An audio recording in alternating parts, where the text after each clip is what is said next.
Fuck you, Grandma. Oh god. Oh god. Is there something there? It's a poker. Ah! I'm sorry for doubting you, Grandma. I didn't think you could open doors, but obviously you can't. I'm sorry. Grandma. Grandma, you're making me cough. Grandma. She's mastered doors. Grandma.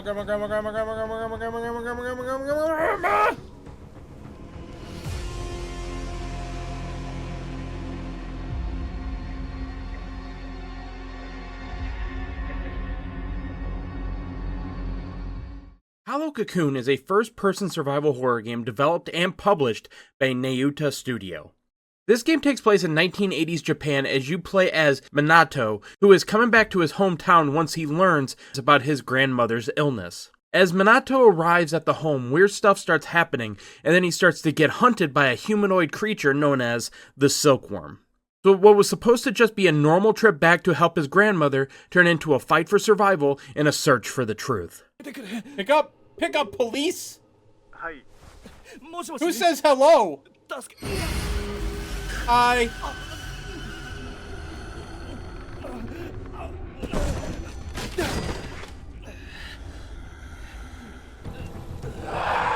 Grandma!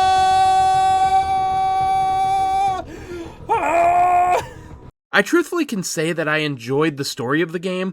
Admittedly, a lot of the story is told in the writings, which usually I'm not a big fan of, but it kind of works here, and you'll pick up these writings throughout the game. So it's important to find all of them if you want to know the whole story, and also some of these are required to pick up to even progress the story in the first place, so make sure you pick up all these when you see them. The graphics of the game, especially outside during the day, are great, and it's good to enjoy these while you can because you will be spending a lot of time in dark hallways with a flashlight, but during the daytime this game is beautiful to look at. The voice acting in the game is also pretty good. It is entirely in Japanese with subtitles, so if that is something that bothers you for some reason, keep that in mind going into the game, although you really won't have to read a lot of subtitles, as a lot of the reading you do is through the letters you pick up. The gameplay is pretty simplistic. It's your basic survival horror game where you creep around corners with a flashlight trying to avoid the creature lurking in the hallways.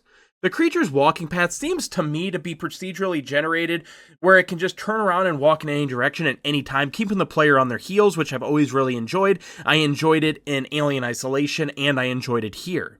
But on top of that, the flashlight will also alert the creature where you are if it sees it. So always be aware of when you use the flashlight because Minato cannot fight back. If the Silkworm sees you, it will chase you until you are able to either hide or get out of sight. And sometimes the Silkworm will just stop chasing you randomly, even though like it was chasing you down one singular hallway. And then all of a sudden it's not chasing you anymore. I don't know why.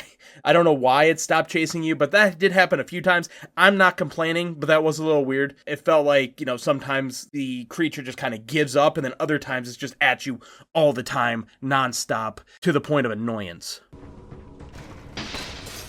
What the fuck was that? Grandma! Did you just jump to the fucking window? That was not part of the assignment! 9875!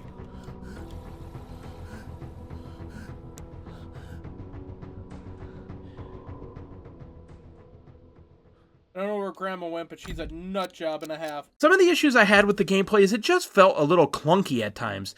There was a few times where the Silkworm hit me through a door or through the wall, and in general I wasn't huge on the creature just being around what seems like all the time. Like, yes, that does build suspense, but I also feel like downtime in between the encounters would really have helped break it up and give you a breather, and would allow you to appreciate the creature more when she is around. Because for me, by the time I got to the end of the game, I was just over seeing her, and she became less and less scary to me. Now, yes, I did enjoy the story they built around her, but by the end of the game, it was just becoming a really tedious task.